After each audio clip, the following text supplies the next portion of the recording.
quiet.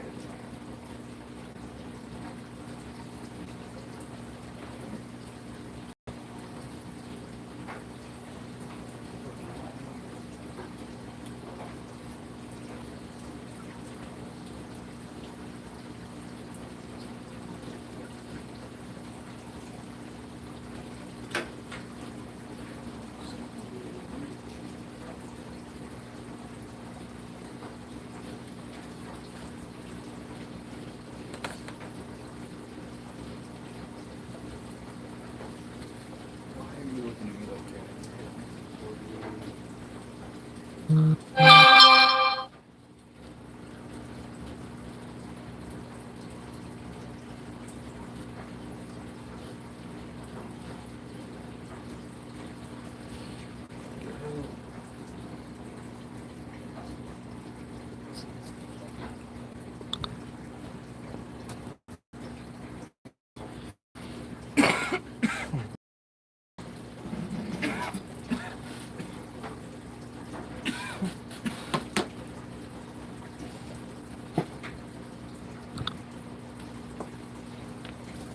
Will you look out? Oh my goodness. You're right on my heels. Oh,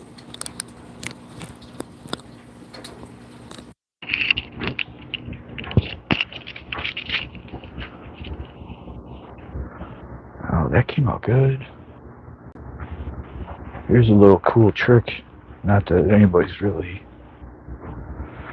making wooden models, but for eternity, I think ever since they started making them, they give you this tissue paper, which is exactly the same tissue paper that you find like for gift wrapping. It's like paper thin shit.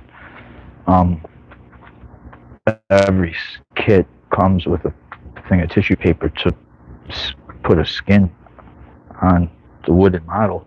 It is the biggest pain in the ass. It never goes good. But what I found is a cheap Elmer's glue, because it's not super sticky.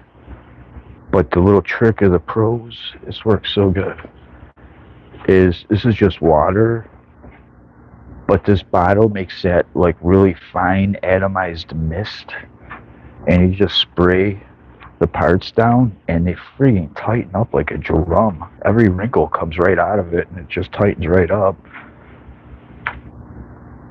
You know, you wouldn't think tissue paper would handle getting a shot with water, but I've done it with like a really shitty spray bottle and it didn't come out quite as good as this like super fine. It's like a mist, you know. Let me see if I can get it. You see, it'll probably drip a little, but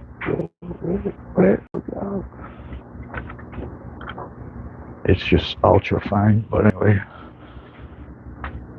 yeah, and then the tissue paper snap tightens itself right up. It's the weirdest thing.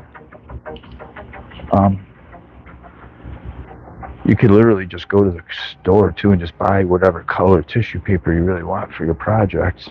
They always come with a tissue paper, sometimes different colors. But I've been saving it for years. I have so much of this crap. Some of it, it's almost like that silver foil. That doesn't work. This procedure won't work on that stuff. I wonder if I even have any of that left.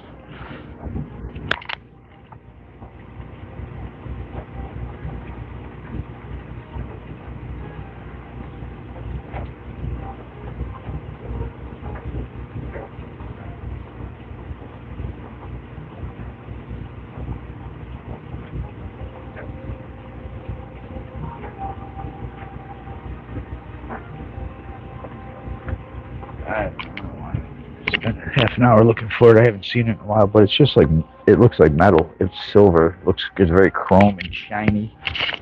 And for certain airplanes, it looks friggin' kick-ass. But you can't do this little technique with it. Will you stop whining? My God. We're so spoiled.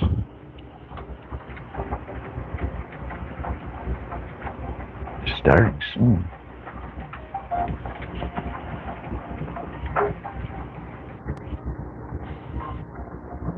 I sure would even put the rest of this airplane, the fuselage, the body of it. This plastic one I'm still painting before I assemble it, which is supposedly the best way to do it. I'm not very good at plastic models. I do tons of wood models. I fucking never do plastic models. It's probably the one I've done in 20 years. Yeah, it's about right. Three of them I've probably done. They all came out like shit. Will you stop? Good Lord, man. It's not like you're being tortured. What the hell do you want? I have nothing. I fed you. I took you out. You're just fucking bored. You need the attention, you little attention slut.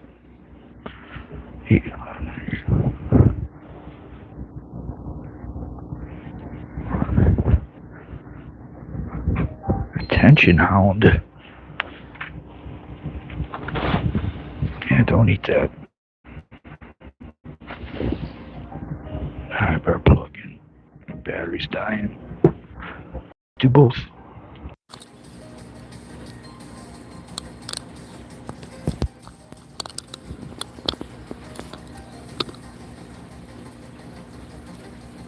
I bought up a whole shitload of models like 10 years ago or more. Never, I just sat on them and they had so much an inch of dust on them. Come on, but I've had a lot of time on my hands just there. I guess it's like, yeah, I just think of selling them because I really don't even like plastic models.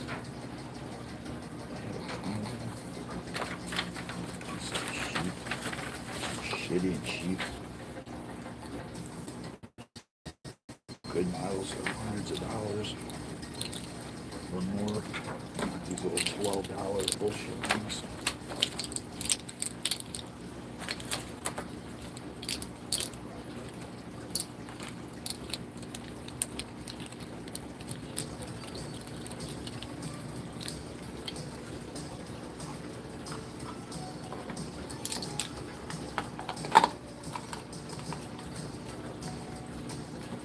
Oh, what's up, weirdos?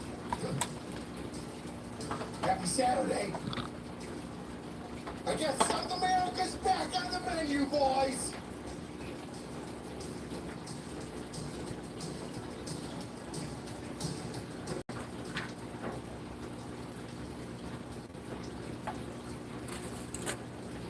How's that for you?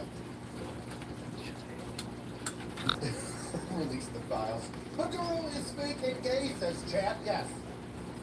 He is quite real and married, so we're not sure if he is gay, but we are here today. I'm literally trying to figure out how to work OBS streaming as we do this because I accidentally removed my chat from OBS streaming, and I have to now have the chat open up in YouTube so I can read your chat.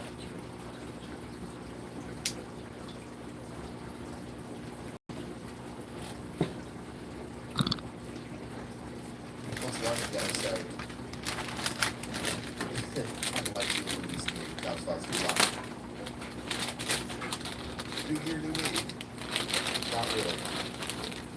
Alright, so obviously let's talk about it. What are we here for, right? We know what we're here for. We're here for President Trump doing a kinetic strike in Venezuela at several targets, mainly from what I understand military at this moment, and sending in the Goon Squad, Delta Force, and I guess FBI's like, I forget what the FBI's Special Operations Unit is called. The one that went down Waco, those gems. Extremely talented guys that used to be on, the team. But anyway, guys, worst thing I've ever seen. I was talking to the president. Just straight kidnapped him. Some of the misspellings are hilarious. Kidnapping leaders, They spelled gloss. We don't need a bomb to piss on anybody. We just go into your home and we take your dude when we say, that's enough of the drugs, Mr. Guerrero, that's enough of you funneling money to drug cartels, terrorist groups, etc. We've had enough.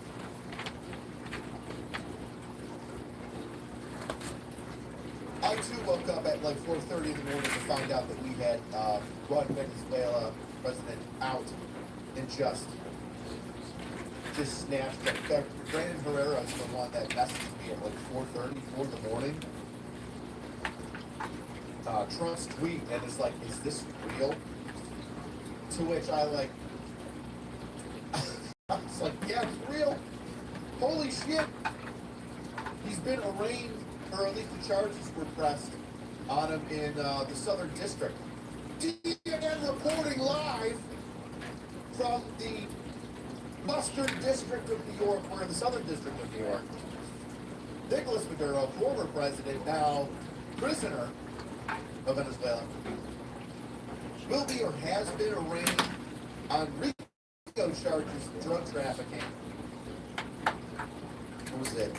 Possession of automatic weapons and dangerous devices,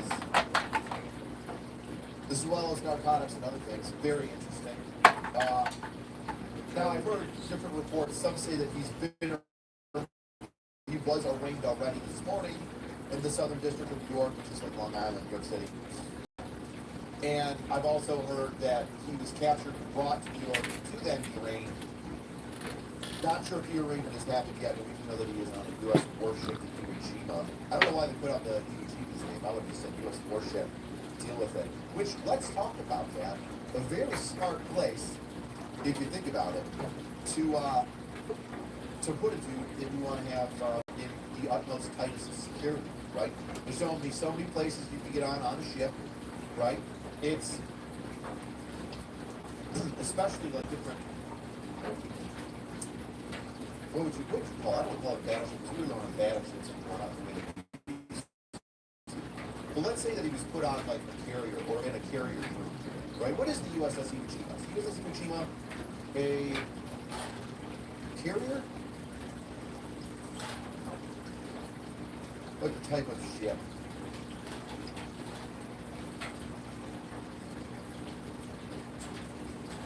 This is the USS Iwo Jima.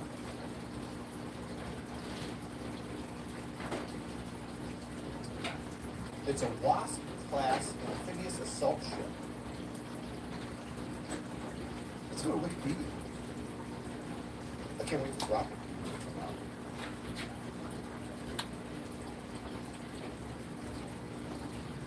How's the background music?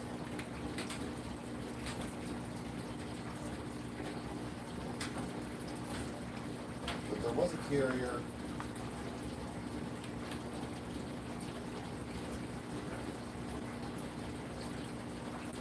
Wasp class either way, 2008. All right, so it's like a mini carrier. A lot of helicopters going off there. I'm not sure about fixed wing aircraft. But either way, let's talk about that. So if you're going to take somebody, you're going to put them on a escape ship, and I'll tell you why. One, they've already got so much radar and hardened. They're already battle hardened, right? They've got offensive capabilities, they've got amazing defensive capabilities. If you're going to try and get somebody off of jailbreak somebody, you're not going to do it off of a United States ship. The USS Suck My Balls is what you're going to get instead of a prison break. Feel me? All right?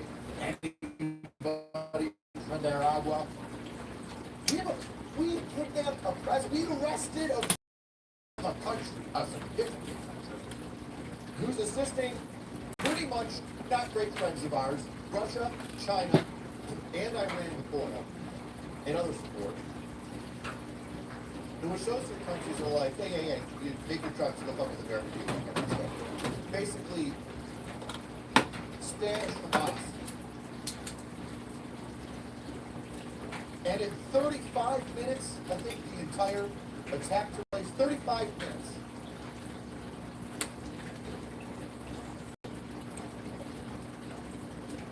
We took their entire thing. just absolutely ridiculous. I hear the AG is going to talk. If the AG comes up, I'll split the screen. I'm on Fox News right now, is what I'm looking at, but I've got CNN and a couple other things pulled up too. There have been a whole bunch of people talking on Twitter, people saying that this is an illegitimate attack on a country, that Congress needs to be notified. And then there's a whole bunch of other people saying there's like Article 2 or Article 10 of the U.S. Constitution stating the president has the ability to do lawful strikes or kinetic strikes against countries, terrorist organizations, etc., without Congress. And as long as this isn't a nation-building thing, I mean, Article 2, Section 2, Clause 1 states executive power shall, and in chief, will call the actors of the U.S. Congress calls it first, not government.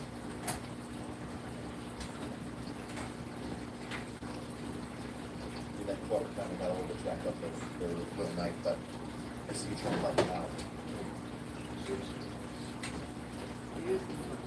Oh, shall you the same? Shall be commander in chief. Okay, I got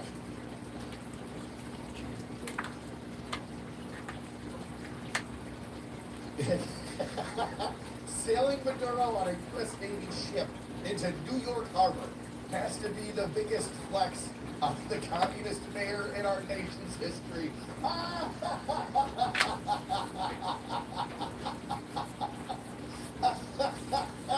Hand on the Koran. Yeah, that's got to be flex. Can you tell you how old those beans are?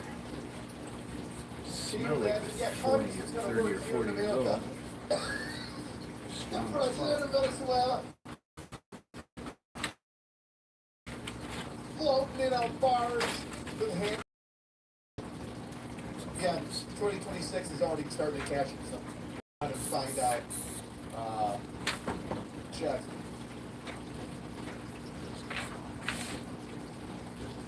Oh my God, my buddy texted me. What if this becomes a real life Air Force One? Dudes, take over Air Force One, try to force the girls' release. But Trump alone MacGyvers it and then kicks the guy off the back of the plane at the end. That would be beautiful.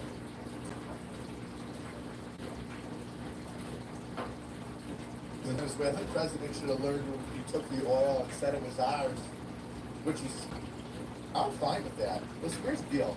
If you're going to tell somebody, hey, here's the line, don't cross it, and then they're just jumping over it like hopscotch, jump rope, whatever you want, and then, 10 years down the line, you finally act on it. Like, we gave you 10 years as a warm-up, my guy. Do you remember when Maduro was flexing with his, Marines on shore? And he's like, the Americans are going to come here. We're not going to let them. Where is that? I need to find that. I need to bring that up on YouTube.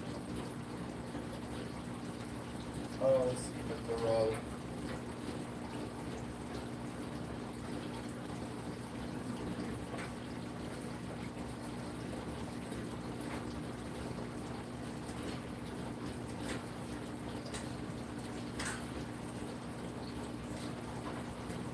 Jeez, now it's all 4 hours ago. Come on, YouTube. Let me put here in it and say they're ready for 6:25. No, they're all doing it now. Understand, that is the one thing about the internet that is frustrating.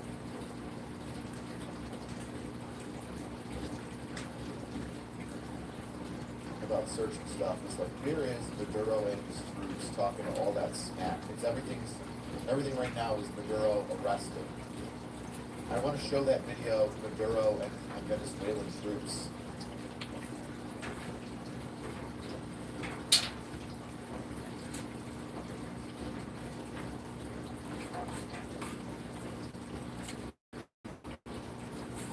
Isn't that a flex? Isn't that just a flex to have them be like, oh yeah, you're not going to get in here, right? Then we waltz in with fucking SOAR, or Special Operations Air Regiment, just being gangsters, as always. The first thing we need to hear, the first AMR is going to be a banger, isn't it? Burnt iron.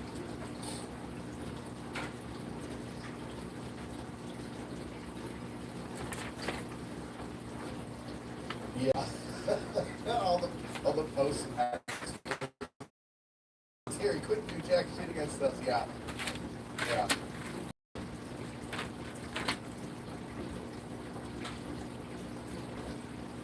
The U.S. is no better than Putin.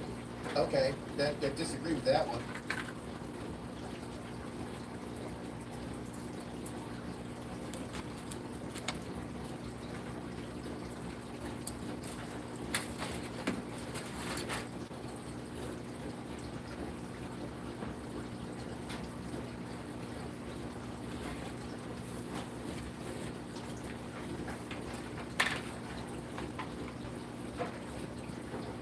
Get to some of these super chats.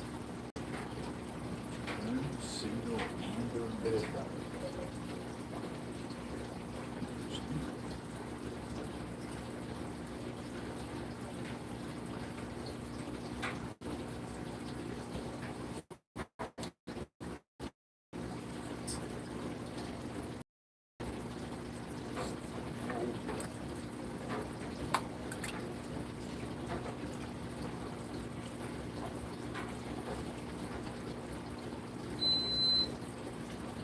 So let's go on apps.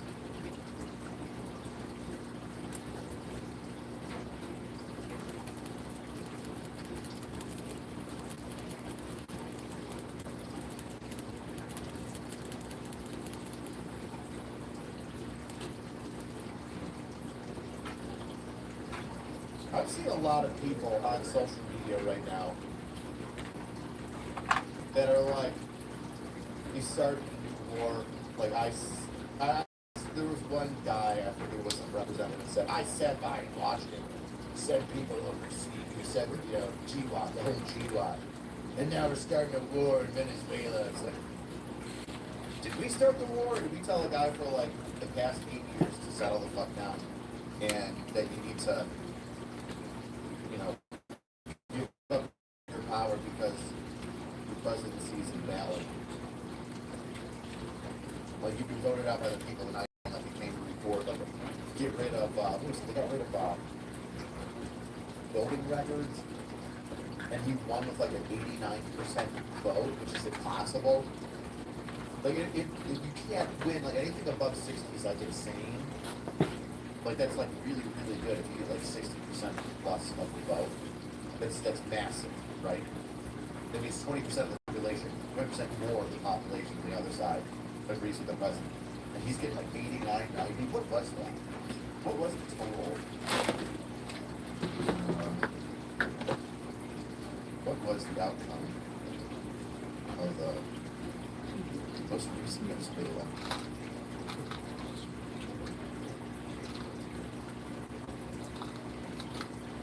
Presidential election.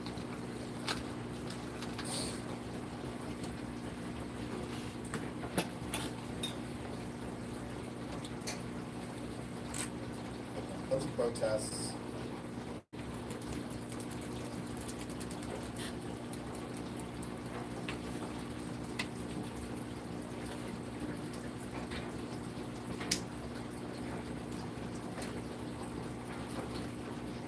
Popular vote was pretty close, actually. 51%. It was basically the conversation of the overall percentages. But it looked very close.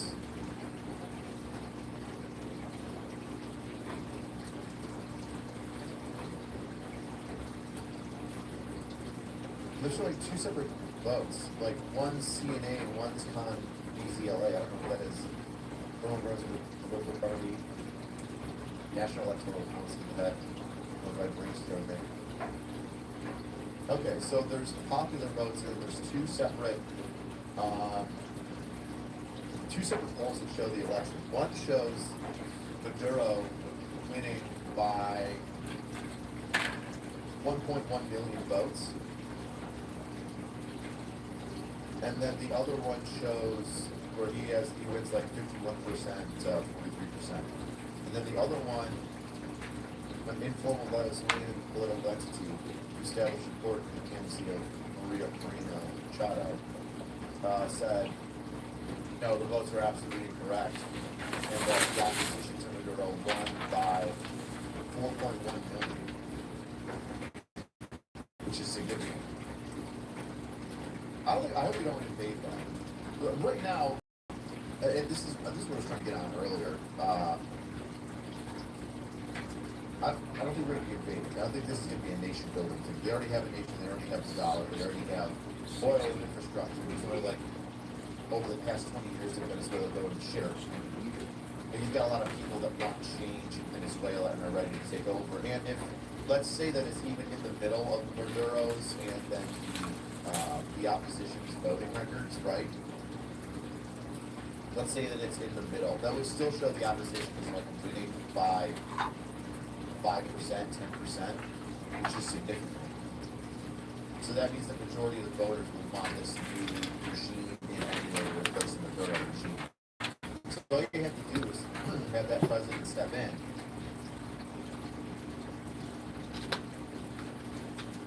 Most likely Maria Corina Machado, who was booted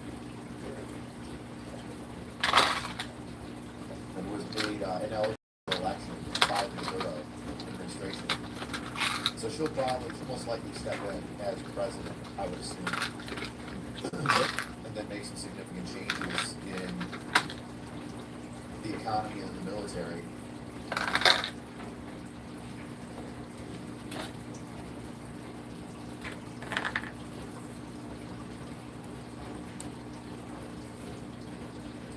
Let me knock out some of these super chats real quick.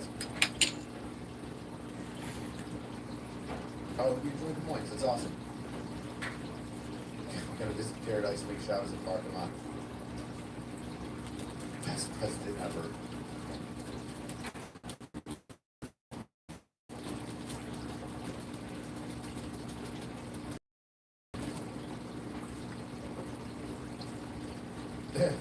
Let's go. My mother's people are free from that fat ass. Democrats are seething right now. I don't think all Democrats are seething. I think that people that want to play the political game see it as an opportunity to call Trump a war hawk, which is kind of whatever. So you can say I've heard a lot more deaths with the Obama administration strikes. Do I have contributors on the ground? I wish I did. I wonder how the Chinese officials reacted to seeing the Monroe Doctrine in action. There you go. Let's bring up the Monroe Doctrine, which, if I'm not mistaken, and I'm going to butcher it because it's been a while since I've had discussion about European and Eastern politics in the Western world, but the Monroe Doctrine, if I'm not mistaken, as a generality, is basically, I forget what's that. President Monroe, obviously named after him, at the time was like, listen, European influence should be limited or none at all here in the New World. Like your place, you had your chance, you did your thing. We want to get away from it to restart this New World. We don't want your influence over here. Let's look over the Monroe Doctrine real quick, right? We're learning together. Yeah, the United States foreign policy position that opposes European colonialism and in the Western Hemisphere, so all of North and South America. It holds that any intervention in the political affairs of the Americas, both North and South, by foreign powers is a potentially hostile act against the United States. It was enacted in the 20th century. So European, you could say, Russia's not really European, it's Asian, right? It's Northern Asia. But nonetheless,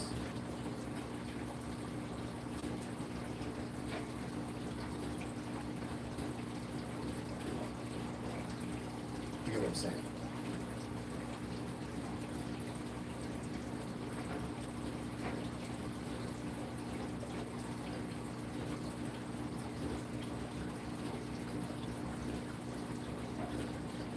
Missed opportunity to temporarily name the USS ship.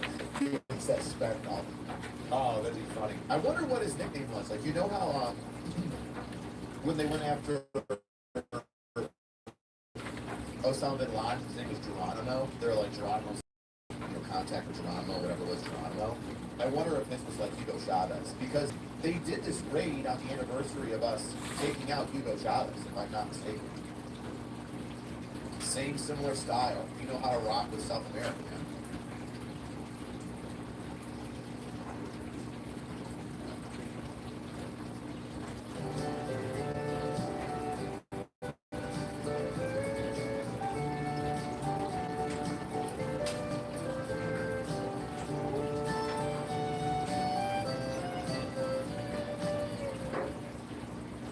Sick and tired of your stock RV mattress? Upgrade your sleep experience at RVmattress.com. Customize your mattress with 22 sizes, 5 profile heights, and 3 firmness options. Free shipping from Arizona to anywhere in the U.S., including your campground.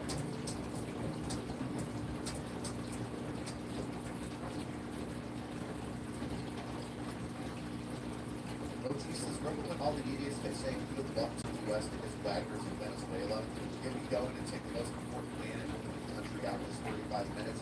People don't understand how amazing American military forces are, how precise we can be. And I'm not going to lie, the people that are getting upset over this, one of the things they're going to say is that we can't go to war with these people, that these strikes are unnecessary, this is an act of war or whatever. And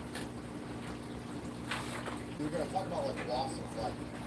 What a small amount, like somebody said it earlier on the news that was like normally the U.S. is shocking off, right? We're going in there, we're bombing a whole bunch of stuff, we're keeping your heads down, you know, B-2 stealth bombers just dropping BOAMs out there. This one was all rotary wing aircraft. I saw a ton of rotary wing aircraft, helicopters, putting missiles on locations. Like, let me tell you, you've got to have a lot of space between aircraft that's currently flying in the air and the missiles, inbound missiles coming in and landing. You are not having incoming from overhead in an area or a target zone where there are aircraft, running aircraft already there. That's going to be pushed out. So yeah, maybe there were a couple missiles in the beginning, but then like after the initial strike, you're looking at rotary wing aircraft, helicopters going in and putting Hellfire missiles on strategic locations.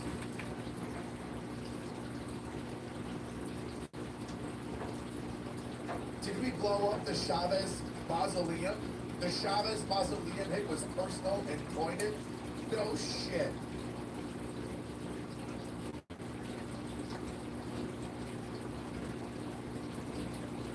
Oh, shout out to Operation Danville for looking for veterans, et cetera, veterans.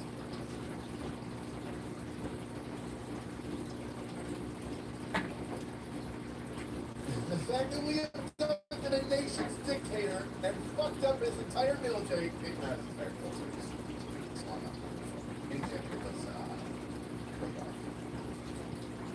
faster than DoorDash can fuck up my food makes me okay with paying taxes, as long as you're not in Minnesota.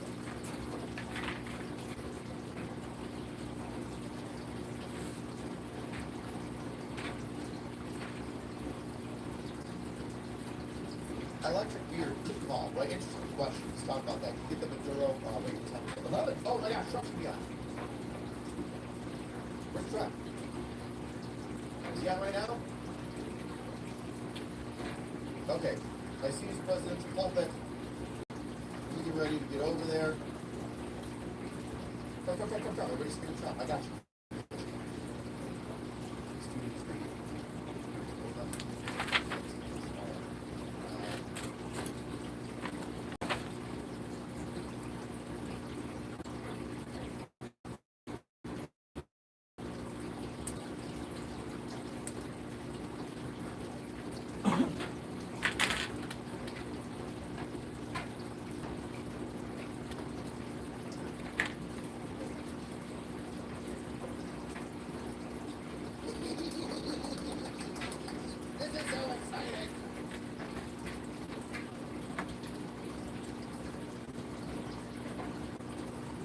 So we're waiting for Trump. We're waiting for the big guy, the press.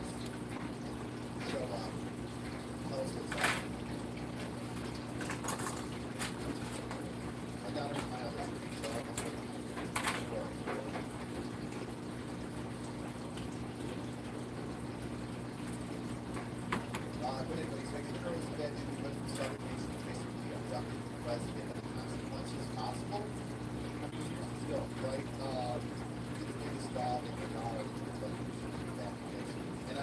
say this, it's not, it hasn't been like a, there has been, how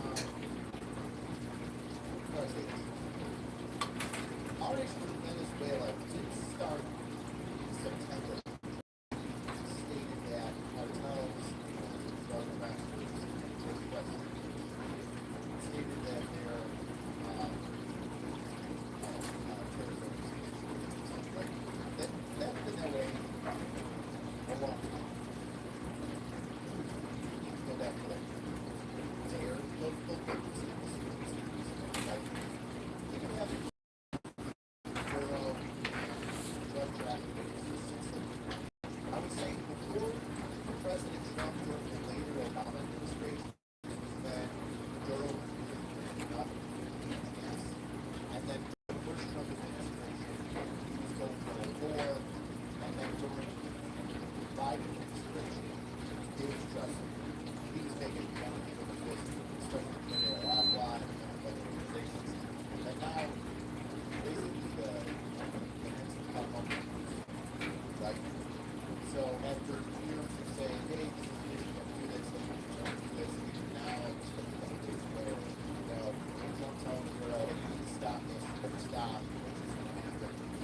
And once before that, you know, that girl, terrorist, the other guys were responding against.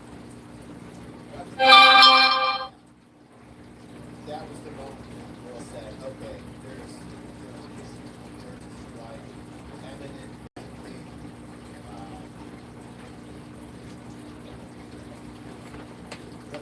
let's see how the play is. But either way, this is the morning has been on the wall for the girl today. And I mean, to be removed at this point, leaves it for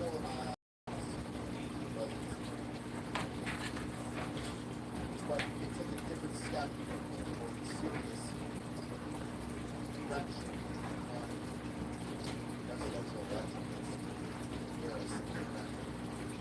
So if this was just a random occurrence, like they would do this now, maybe follow, but I'm not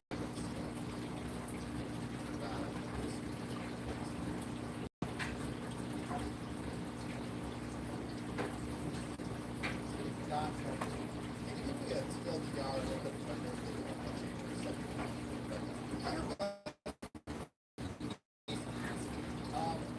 Last night at about 2 in the morning, U.S. Special Operations Force, as well as the FBI Special Operations Force, went down to Venezuela after a couple strategic airstrikes to radar locations on the coast on Venezuela, and abducted / arrested the president of Venezuela, Nicolas Maduro, and brought him not just to the United States, but to New York City, where he's literally or is about to be arraigned this morning.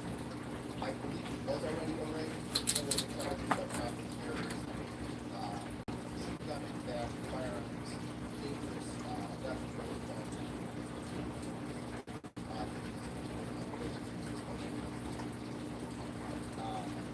along with his wife. Right around a bullshit because the safest place to put any bad guys on the defense is bullshit because there's one so many defensive things to do. Just let alone before you get on a ship and it goes from trying to learn about things, you know, like combat, you got it.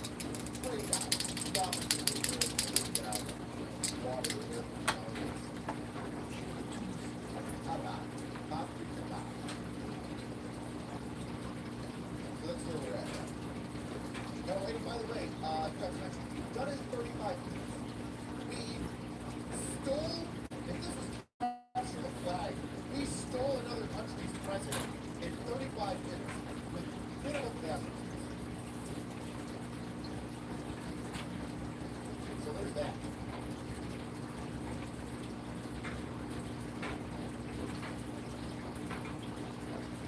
Yeah, ladies and gentlemen,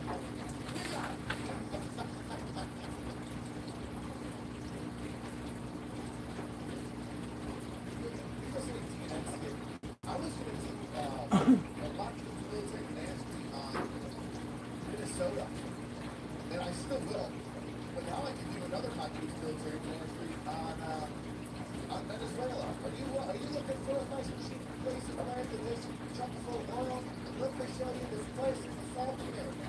Forget about your hobbies and the bombs. You can see the palm trees, the nice trees of a Caribbean coastline. I wish you could look at that.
It is said that 1 in 3 texts will go missing in their lifetime.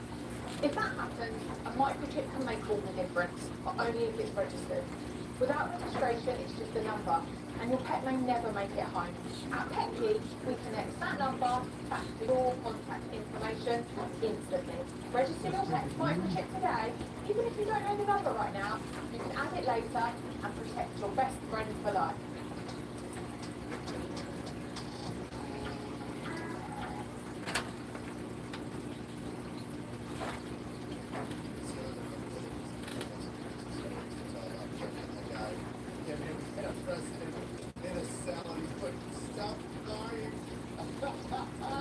Dude, where are my Puerto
back then, it's a jerk and takes the old bastard back out. Well, that was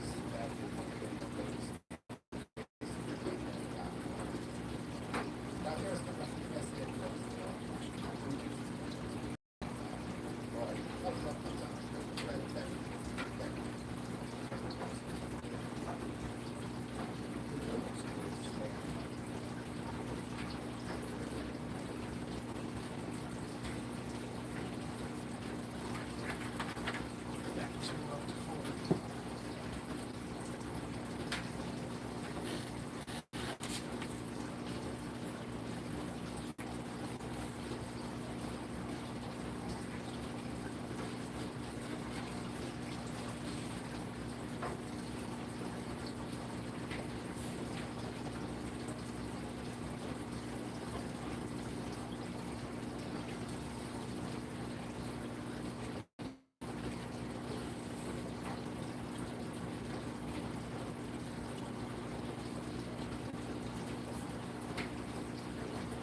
Open audio.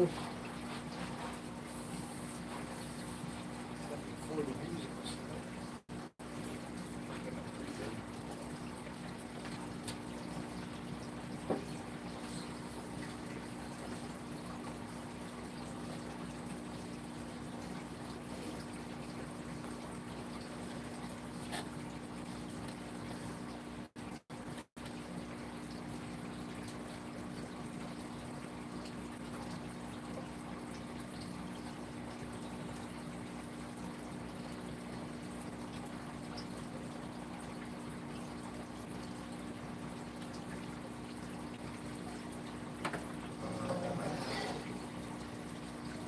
invading free radicals are everywhere.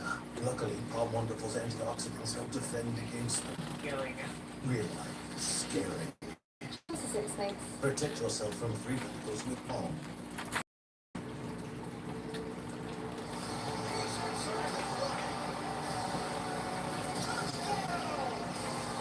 New customers spend $5 and get $250 in bonus bets if you win. You know it's going to be a good video, and I am legitimately worried about getting sued. Today we're talking about the biggest, most successful psyop of all time when a Confederate colonel got wounded on the battlefield, got addicted to morphine, so in order to overcome his morphine addiction, created a new medication made out of wine, caffeine, and cocaine that he would later market as a soft drink that would become the most popular soda of all time, Coca-Cola. I can feel the cease and desist already, but we're going to get into it right after word from our sponsor. What? No, I don't. I mean, it's cute. You don't watch it with too much time on wheels, though. It's style. I like the way they dress. I actually got you this hat. So you can come follow me. is happening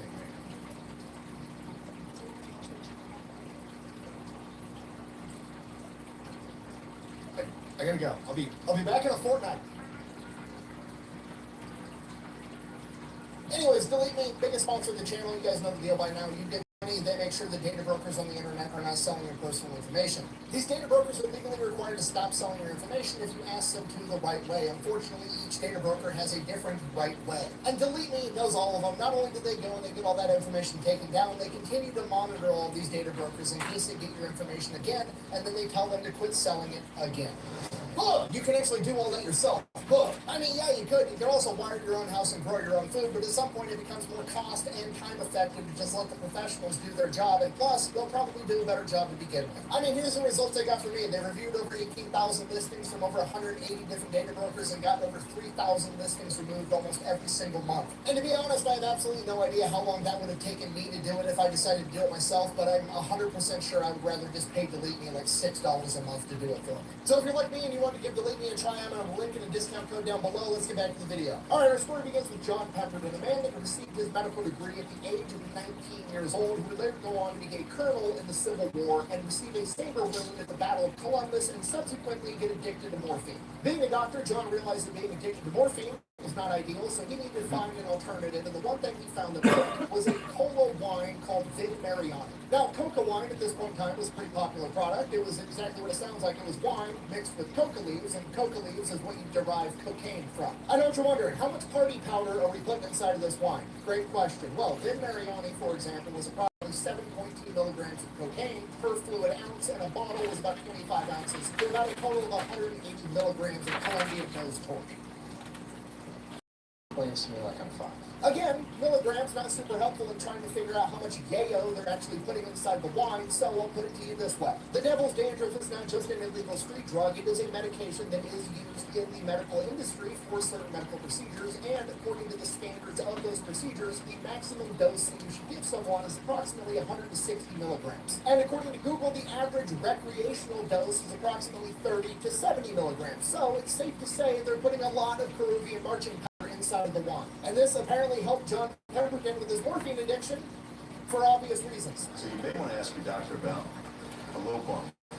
So after a while, John is like, you know what? I should make my own version of this. I should make an even better version. You know what this needs? It needs caffeine in it as well. Well, not make garbage. You will produce a chemically pure and stable product that performs as advertised. So he essentially makes a knockoff of Vin Mariani's coca wine and then adds cola nuts to get caffeine in there as well. And his recipe has about 40 milligrams of caffeine and about 9 milligrams of nose beer. Coca leaves, coca, cola nuts, cola, this is where we get Coca-Cola from. So he brings Coca-Cola to market, marketing it as a medication in 1866, and within a matter of months, the county that he resides in, Fulton County out of Atlanta, passes a temperance legislation that they are going to ban alcohol, so he can no longer have wine inside of Coca-Cola, so he has to switch over and changes it to carbonated water. The problem is, taking the wine out and adding carbonated water makes the entire thing taste like crap, and nobody's going to want to drink it, so he adds a shit ton of sugar.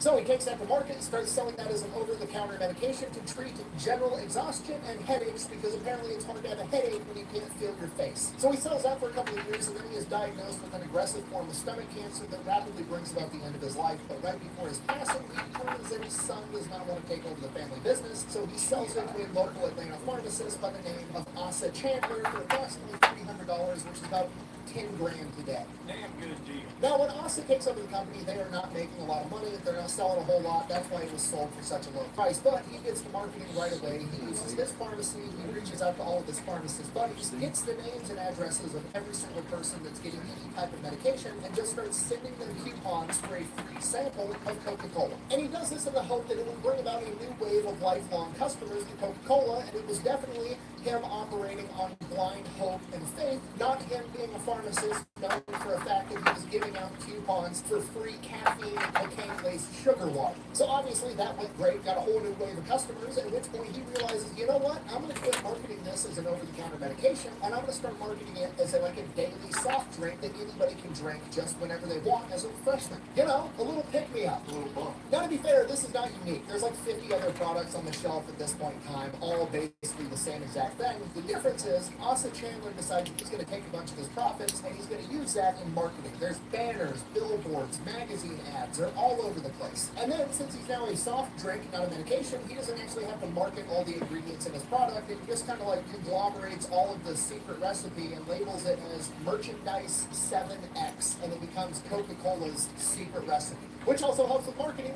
Say I have a secret recipe and nobody else is like us. Everybody wants our secret recipe. The most important ingredient of all, 4 heaping pounds of freshly ground.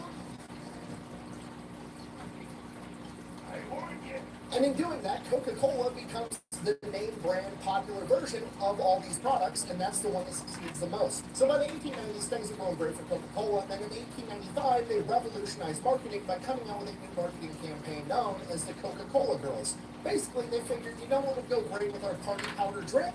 Attractive females. This is one of the first cases of sex sells ever used. Now to us, this seems obvious, but this is like the first time this has ever happened. So at the time, this was like a stroke of genius that would go on to become one of the standards of marketing for the rest of forever. And from here, they just keep going. They keep putting more and more of their profits back into marketing. When radio becomes popular, they've got ads all over the radio. When TV becomes popular, they've got ads all over the TV. They start working with actors and famous athletes. Coca-Cola is absolutely everywhere. But then they experience kind of a setback because by the early 1900s, the United States government is really cracking down on, I'm running out of euphemism for cocaine, nose candy. They're really cracking down on nose candy. And this, in large part, is kind of fueled by racism. There's literally a New York Times article that I'm not even going to read the title of that goes on to claim that when a black man takes cocaine, he becomes impervious to bullets.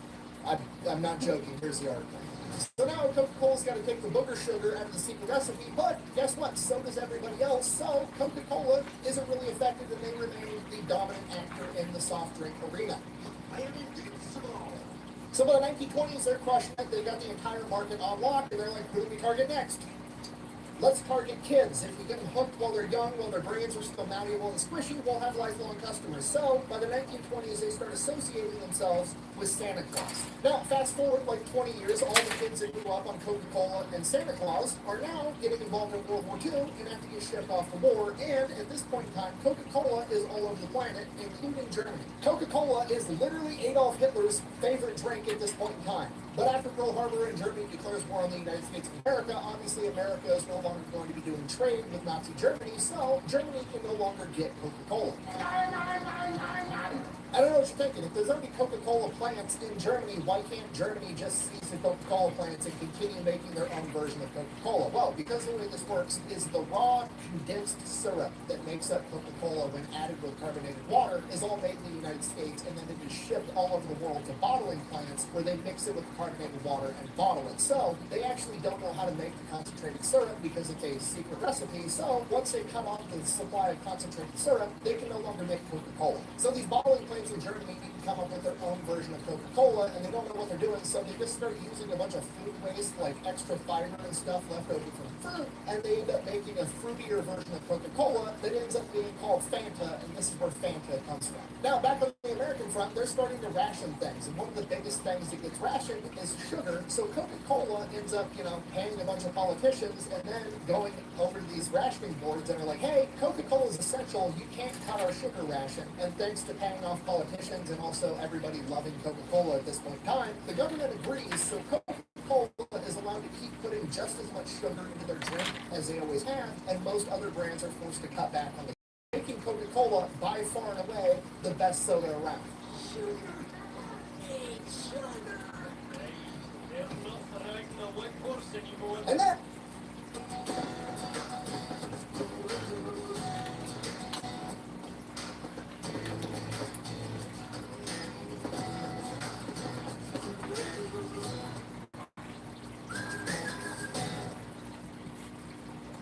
He's tough on toys. That's why we make our toys tough.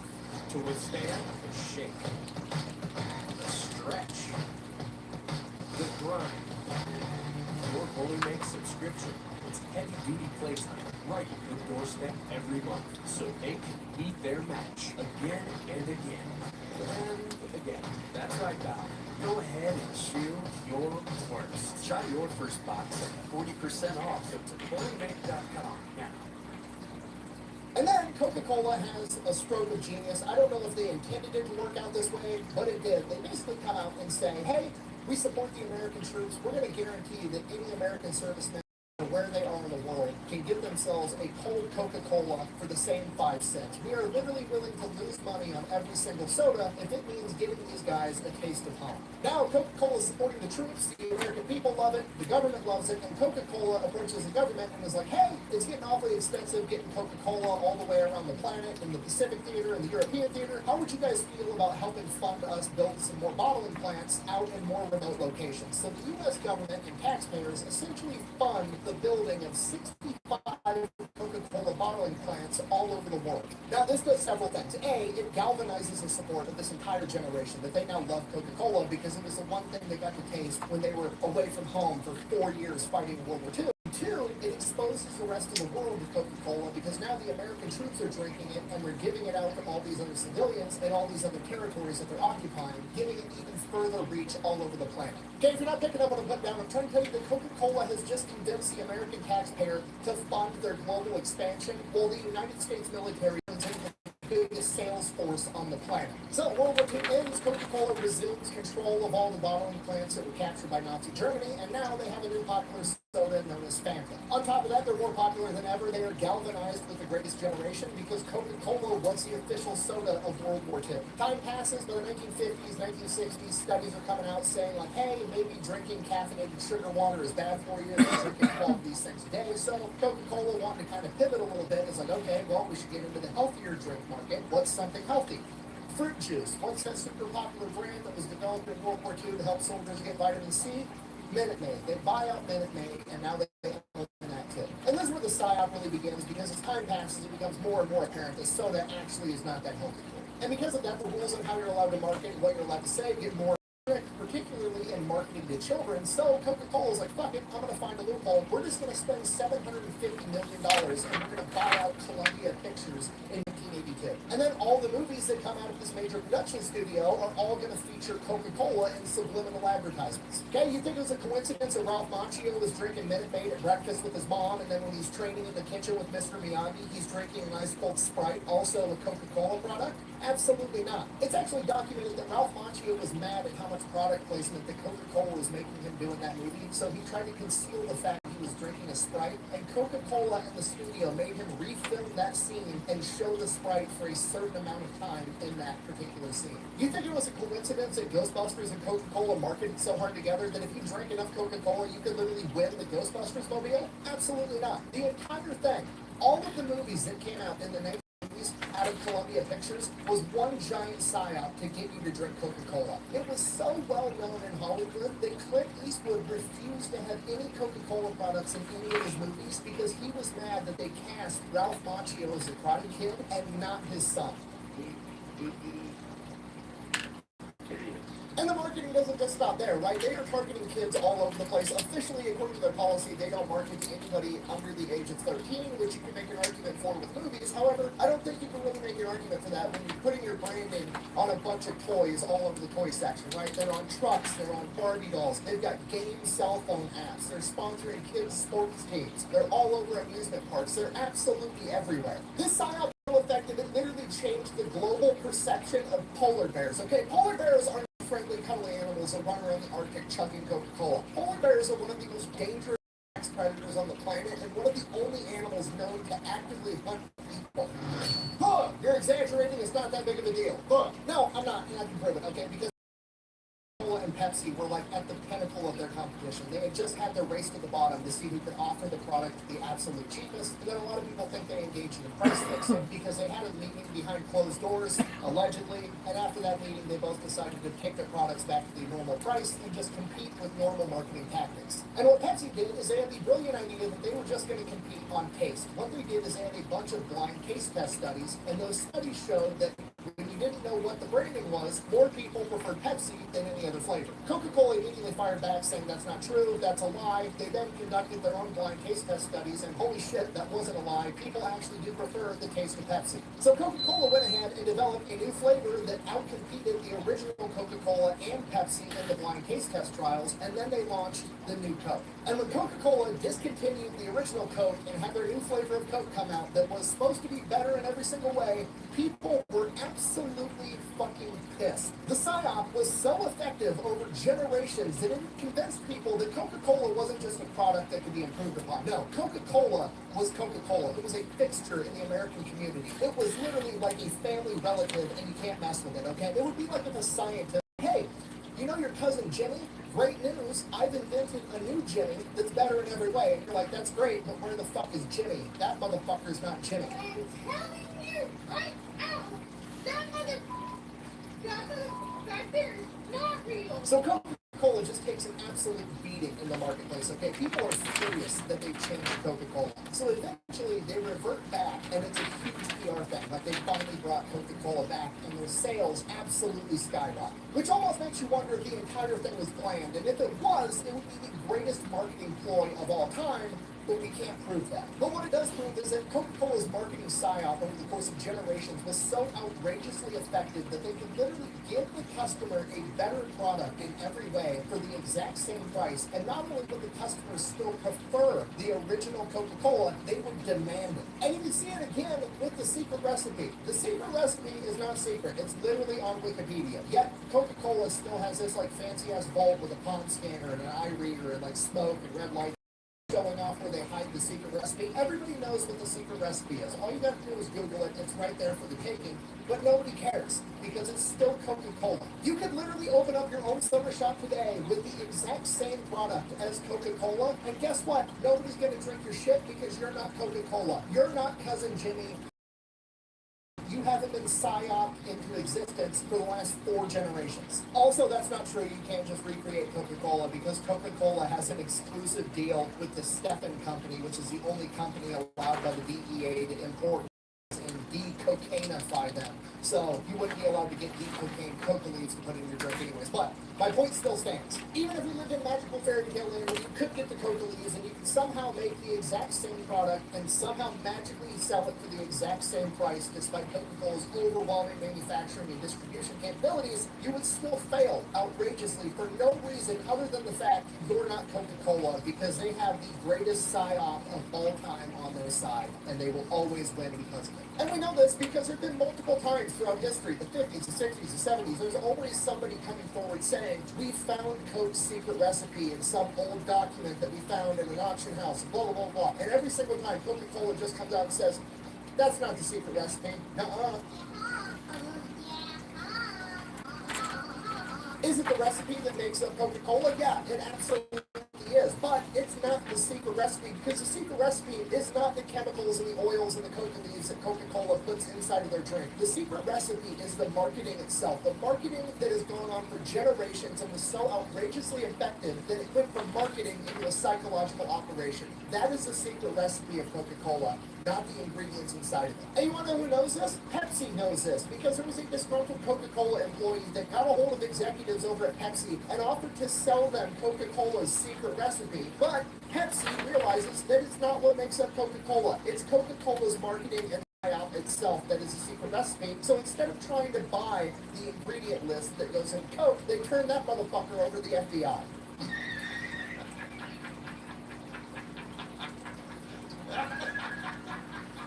So yeah, in conclusion, Coca-Cola has the most successful marketing of all time. I don't know where the line is that separates marketing and psychological operation, but I feel fairly certain in saying Coca-Cola a while ago. Coca-Cola's marketing is so good, they literally took a confetti Colonel's recipe for his medication to help him overcome his morphine addiction and turned it into the most recognizable beverage and one of the most recognizable brands, period, on the planet. Branding that was so successful that it transcended being a product and it became its own entity, meaning that if you were to actually try to change it, you would be fundamentally changing what the product itself was. And in that, there's never been a better demonstration of how overwhelmingly effective just marketing can be. Marketing can be so effective that it is the secret recipe. Thank you for watching. Best way to support the channel is to go buy some merch over at thefatelectrician.com. Black Bang out.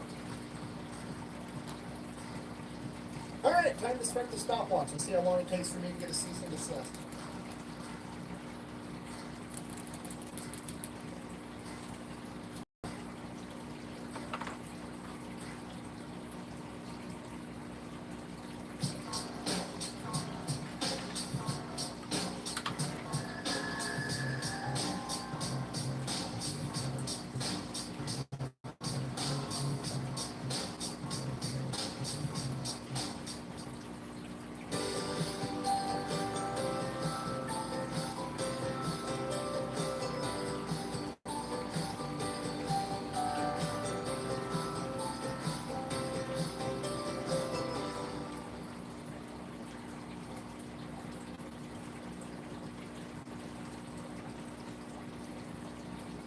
During World War II, submarines accounted for approximately 2% of the United States naval fleet. Despite that, they are credited with sinking 50% of all enemies, totaling over 7 million tons.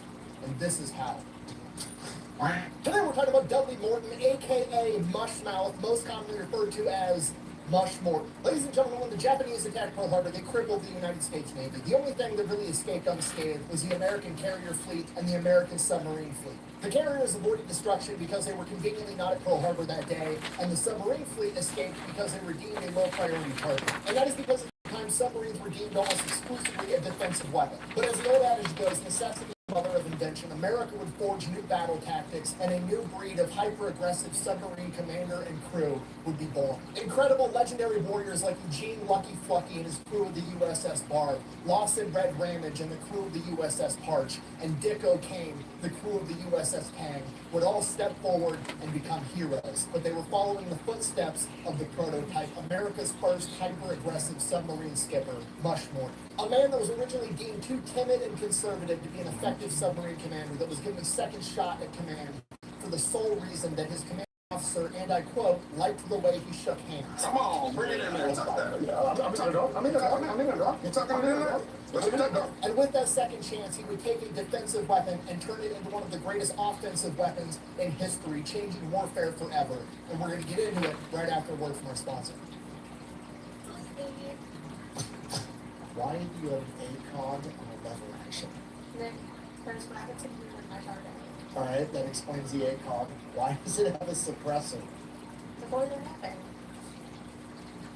I guess that makes sense. This video is brought to you by Delete Me. Alright, here's the deal. Super simple, straightforward business model. You give them money, they turn around and make sure the data brokers on the internet aren't selling your personal information. What does that even mean? Okay, here's the entire internet and every free service on the planet inside of a nutshell. Okay, there's if you're not paying for the product, you are the product. What that means is pretty much anything on the internet you use, that's a service, whether that be Google, Facebook, Instagram, Snapchat, all of it, okay? It's all an app, so one of two things is happening. They're either going to feed you ads, and that's how that company makes money since their service is free, or they're going to collect your personal information, then turn around and sell it to data brokers on the internet, and then they're going to turn around and sell it to whoever buys it, and next thing you know, you're 8,000 robocalls every single day. And that's where Delete Me comes in. They will look through all the major names and find the ones that are selling your personal information and submit opt-out requests on your behalf, and then they are legally obligated to comply. And then they'll continue to monitor these data brokers, and if they get your information again, Delete Me will submit an opt-out request again. Basically, you're paying Delete Me to get rid of all the downsides of all of the free stuff on the internet, which I think is absolutely worth it. If you want to check them out, all the link and the discount code down below. Let's get back to the video.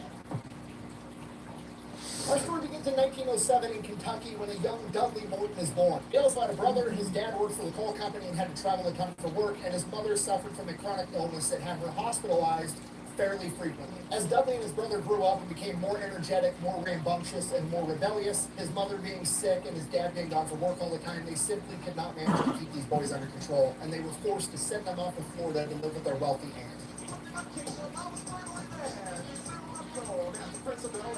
While attending high school in Miami, Dudley was kind of like the archetype of the all-American kid. He was handsome, he was good-looking, he was super popular, he played football, he was a standout wrestler. He was just the guy. After graduating high school, because the wealthy aunt and uncle were connected, they were able to secure Dudley a spot at Annapolis, the United States Naval Academy. While there, his classmates would give him his nickname, Mushmouth, because they said it always sounded like he was talking with a mouthful of mush, and he had a famous party trick where he could supposedly fit 5 golf balls into his mouth and then recite Shakespeare. Also, while attending Annapolis, he would have his first run-in with what appears to be the main storyline, because as he continued to be a standout wrestler at Annapolis, he actually almost made the 1932 Olympic team, but in the selection finals, he was beat out by a man that he had previously beaten 32 times in a row.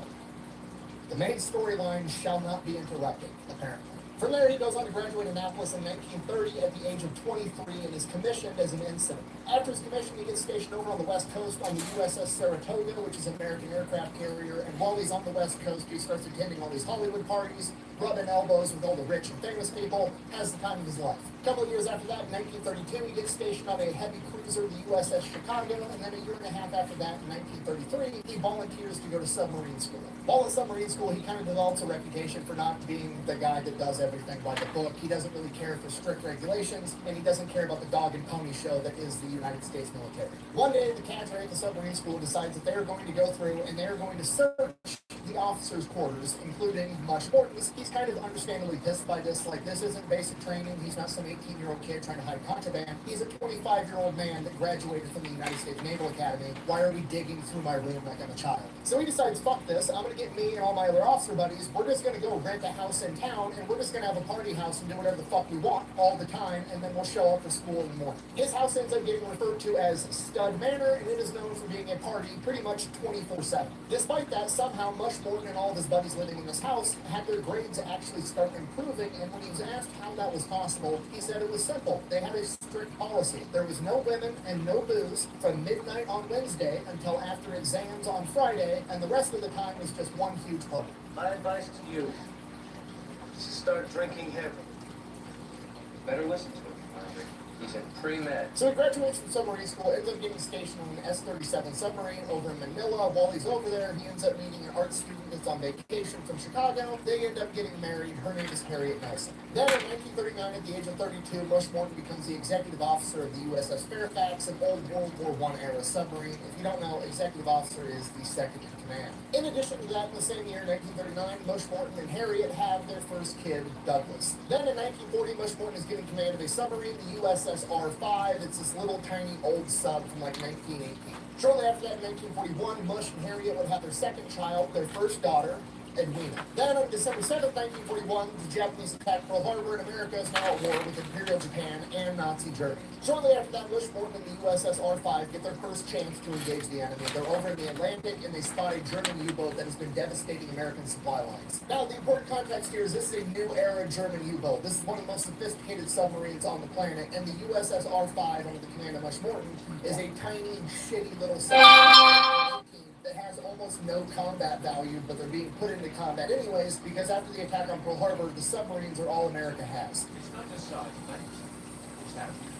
But Mush Morton's going to do the best he can with what he's got, so he shoots up on the German U-boat, gets within 4,000 yards, fires 4 torpedoes, all 4 of them are misses, and he orders the sub to dive underwater to try to escape this German U-boat, because there's no way it's going to be able to engage in direct combat. Later, Mush Morton would happily be criticized for not trying to chase down that German U-boat and sink it, but again, he's in the USS R5, he's completely outmatched and out.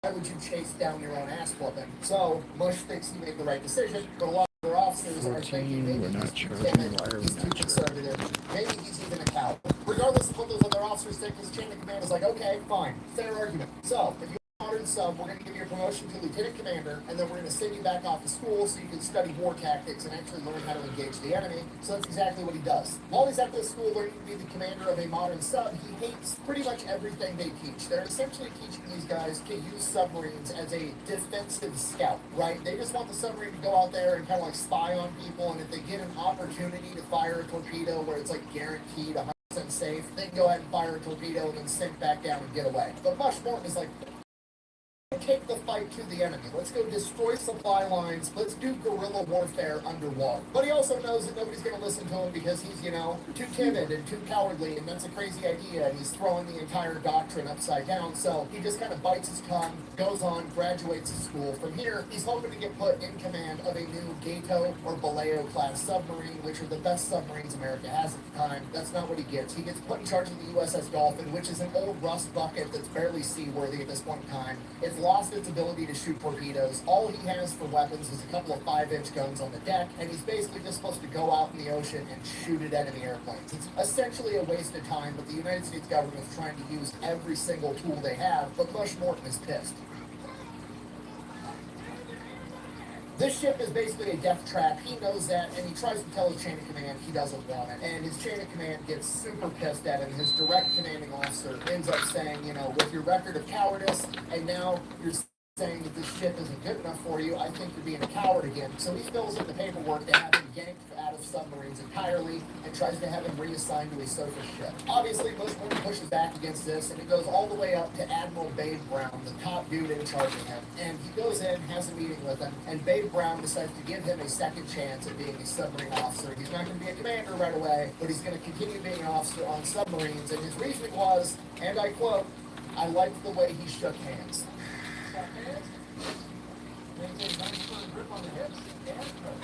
Just a nice feeling between you and your team. And with that handshake, Mush Morton is assigned to a new Gato-class submarine, the USS Wahoo. was a month-ish before the holidays, the best time of year. PetSmart was brimming with holiday cheer. Toys and treats and essentials like food. Every pet got into a holiday food.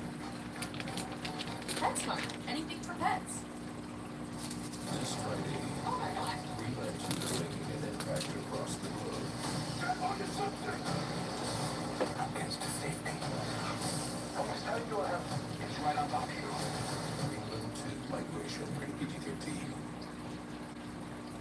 So he reports to his new ship, the USS Wahoo, is under the command of Commander Kennedy and the executive officer, Dick O'Kane. Bush and O'Kane immediately hit it off and become friends, and it doesn't take long for Bush to realize that not many of the other officers really care for Commander Kennedy. The guy had previously been a commander of a surface ship, didn't know a whole lot about submarines, whereas Dick O'Kane had been in submarines for years and years and years, and Commander Kennedy refused to listen to anything he had to say. Commander Kennedy was overly cautious to the point that he was just doing dumb shit aboard the USS Wahoo that made life miserable for the entire crew. Okay, I need you to understand this is a diesel-powered submarine. Okay, so it's got diesel generators. Those diesel generators charge a bunch of battery banks, and batteries require water. So having a lot of fresh water on a submarine was always a huge issue until this new Gato class, because the commander Ching Lee was placed in charge of getting shit done for the United States Navy, found out that they had developed these new distillers and had these distillers put in all the new Gato class submarines so they could make as much fresh water as they needed. Okay, this was huge. This meant that the Gato class submarines were always going to have fresh water for the batteries, and on top of that, they were going to be able to make more, so the crew would actually be able to have showers and wash laundry and do all the shit that would make life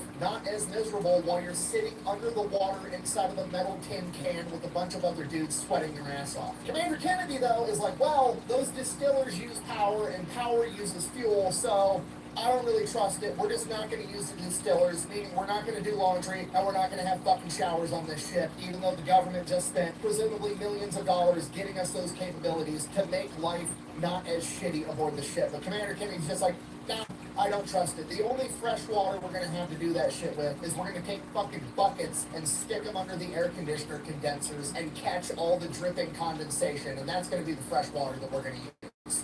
What? So the whole crew is obviously just pissed. It'd be like if your dad bought you a new car and then your mom told you to walk to school anyways. It's complete bullshit. On top of that, Dick O'Kane and all the other high-ranking officers can't stand the guy because he doesn't trust them at all. He literally has his bed put up on the bridge, so he's always there, and he makes it his policy that there has to be 2 officers on the bridge running the ship at all times, which runs all those officers absolutely ragged. Dick O'Kane and all the other officers are getting 4 hours of sleep a night, and that's if they don't run into any enemies. It's just a complete nightmare. Regardless, they set sail, they get sent out to the Buka Strait, which is where a bunch of Japanese supply lines are going through, and they're supposed to disrupt the enemy. So they're on the Buka Strait near Bougainville, and they've been out there, they're just looking for Japanese ships. Everything's kind of going according to plan, and finally, Bushmorton's had enough of this no taking showers bullshit. He sends the order to some of the guys, fire up the distillers, I'm gonna take a fucking shower. So he goes, he grabs his bright-ass red bathrobe and starts making his way towards the showers. Right as that happens, the alarm goes off. The USS Wahoo has spotted a Japanese convoy. So Bushmorton runs up to the deck. He's in his red bathrobe as shit's about to hit the fan. So he gets up to the bridge.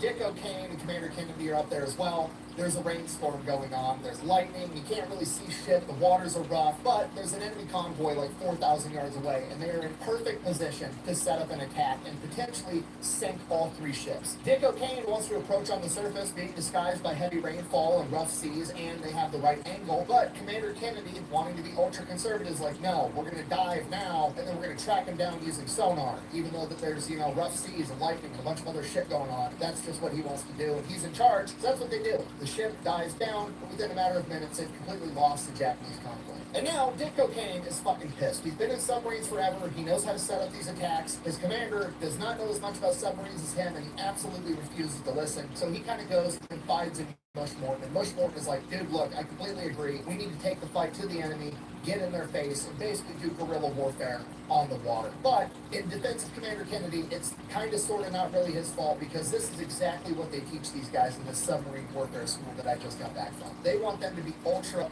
conservative and do everything 100% safe. From this point, Dick O'Kane and Bushmorton kind of come to an agreement that they're going to document everything and try to get Commander Kennedy kicked off this ship so they get a new commander that'll actually listen and actually get them in the fight. Like a week later, December 7th, 1942, they come up on another Japanese convoy, and again, Commander Kennedy kind of gets panicked, doesn't want to approach on the surface, orders the ship to dive, they lose the target again. The next morning, they spot another convoy, 3 Japanese ships. Again, Kennedy gives the command to dive and goes underwater, but they're still going to launch torpedoes at this convoy from underwater. Maybe it'll work out. But the problem is, Commander Kennedy doesn't trust any of his other officers, even though they're more experienced than him. So he's trying to man the periscope, man the sonar, oversee all the targeting data, and be a one-man show. He just refuses to delegate and trust the dudes around him. So they've got the enemy in their crosshairs, essentially, and everybody's just kind of standing on the deck watching Commander Kennedy run around like a chicken with his head cut off, trying to do everything by himself, and they're like, he's gonna fuck it up again. He's gonna miss it. We're never gonna do anything in this war. We're just gonna sit here and watch this guy fuck up everything the entire time.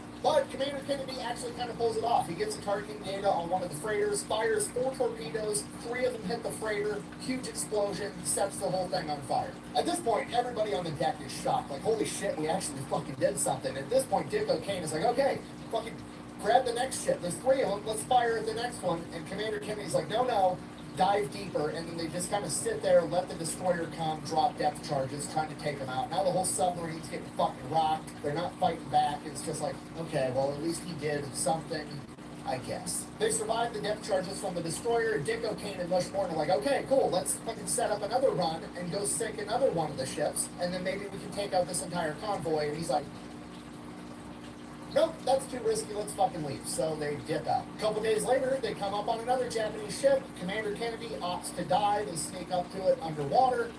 Whatever, I guess. So they sneak up on this ship, they get right on top of it, they're ready to fire torpedoes and sink this fucking thing. Commander Kennedy's like, no, we're not going to fire torpedoes. Everybody's completely shocked, like it's just in the crosshairs. All he has to do is say fire, torpedoes away, and they're going to sink this fucking ship. And he's like, no, technically we're in another submarine's AO, so I don't want to, like, take one of their kills, which is completely fucking ridiculous.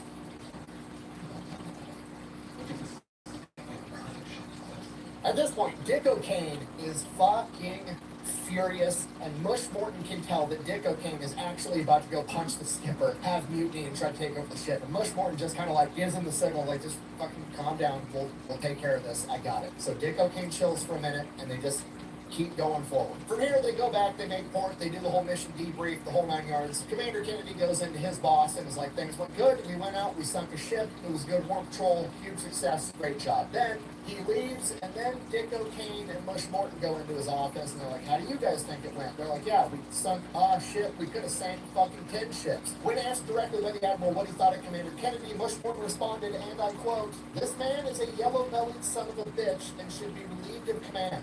The entire room goes silent. Commander Kennedy gets relieved of command, and now Mush Morton is the commander of the USS Wahoo at 34 years old. Also, while this is going on, Mush Morton and the rest of the crew are catching up on all the news that's been going on while they've been off on this war patrol, and they're finding out about all the atrocities the Japanese are committing in the Philippines, Manila, all over the Pacific theater, how they're killing Americans, how they're torturing innocent civilians, and a hatred for the Japanese grows inside of all of them, especially Mush Morton. And it's partly because he was stationed in Manila for a while. He loved that city, he loved the people there, and now they're under Japanese control and they're being tortured. In addition to that, they received word that Dick O'Kane's former submarine, the USS Argonaut, had been sunk with all 110 men on board. And now he wants revenge too, and under Mush Morton, he's gonna get it. So Mush Morton immediately gets to work, getting his crew and the submarine ready for battle. He goes in, has the commander's bed taken off the deck, clears up way more room on deck for everything else that actually needs to fucking be there. He takes the captain's mast book, that little book that the previous Commander Kennedy was writing down every little transgression the sailor did so he could punish him later and didn't forget, throws that shit in the trash, has pin-up posters of hot women put all over the submarine, and has a placard put inside of each bay that says, shoot the sons of bitches. He tells his entire crew, you're not calling me Commander Morton, you're calling me Mush or Dudley. We're leaving rank at the dock. As they're getting ready to set sail, Mush addresses the entire crew. He gives a speech and he basically tells them, look, every trail of smoke, every hit on the sonar, we are going to investigate, and if it is a Japanese ship, we are going to engage and destroy them. This is going to be like no other submarine run that has ever been done, and it's going to be dangerous. And for that reason, I do not want to take anybody that's not a volunteer with me. I've given the yeoman authorization to have you move to a different ship if you want. You have 30 minutes to go report to him. I will have you transferred off my vessel. Nobody's going to judge you for it, but this is your time to get off my ship if you're not a volunteer.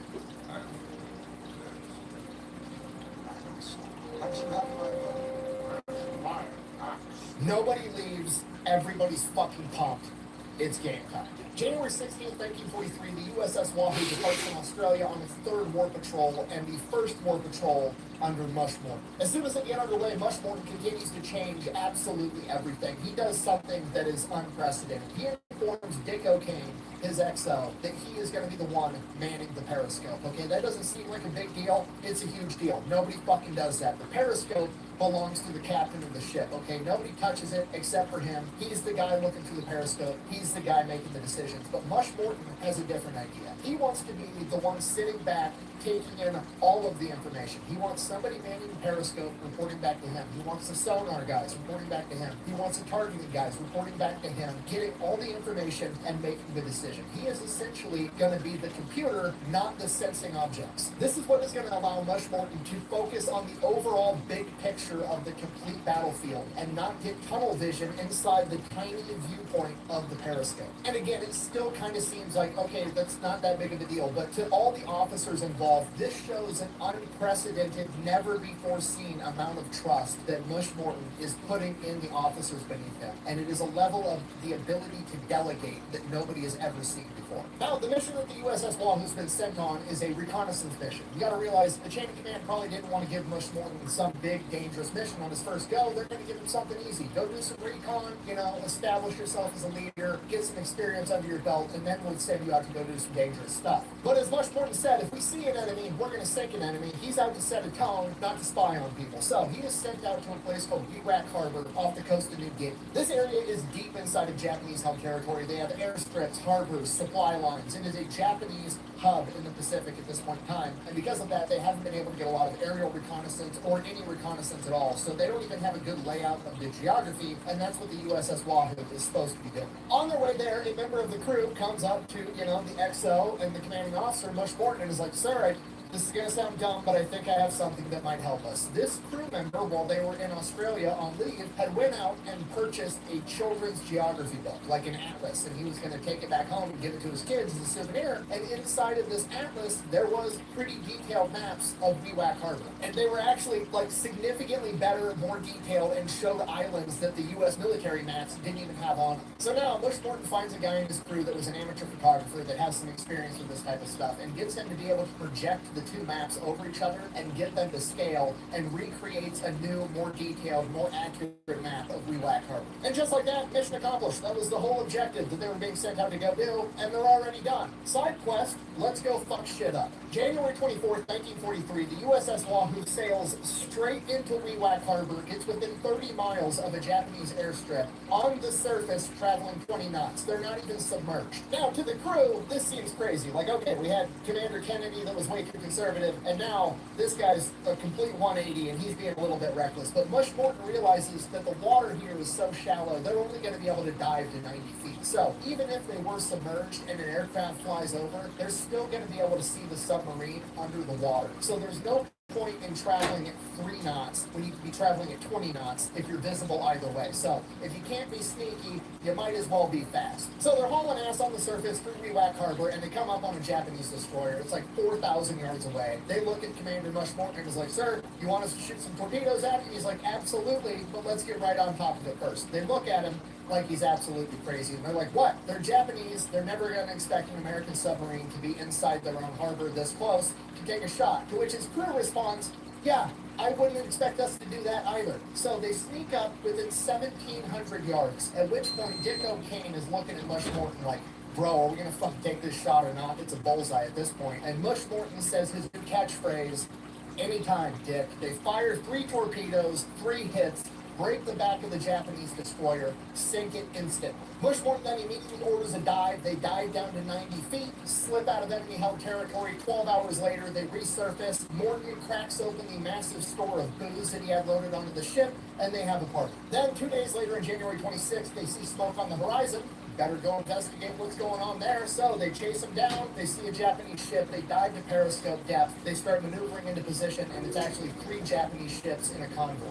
It's 2 Japanese freighters and a large transport called the Boyo Maru with no escort. This is a perfect target. Dicko Kane gets lined up on the first freighter. Bushmorton hits it with the any-time dick. They fire 2 torpedoes, immediately pin more torpedoes at the other freighter. The first freighter gets hit with both torpedoes, sinking immediately. The second freighter gets hit with 1 torpedo. The other torpedo misses. Now, the second freighter only hit with 1 torpedo. It's not enough to actually sink this ship, but it slows it down. But the freighter does something unexpected. It turns directly towards the USS Wahoo.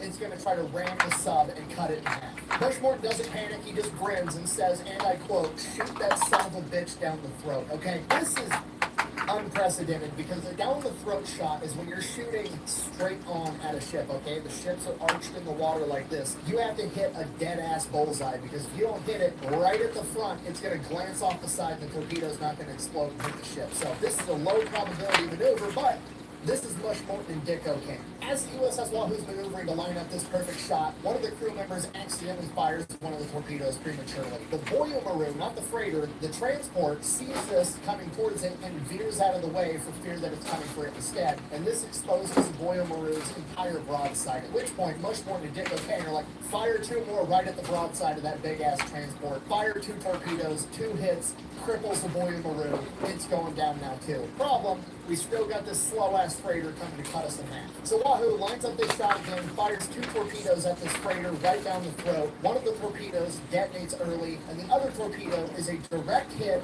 but doesn't fucking detonate. Bushmorton and the Wahoo just had their first run-in with the infamous Mark 14 torpedo, which in early World War II absolutely fucking sucked. They were going off too early, they weren't going off at all, they were a pile of shit. Bushmorton gives the command, they dive as fast as possible to 100 feet. The freighter drives right over the top of them and keeps going, trying to get away, traveling like nuts.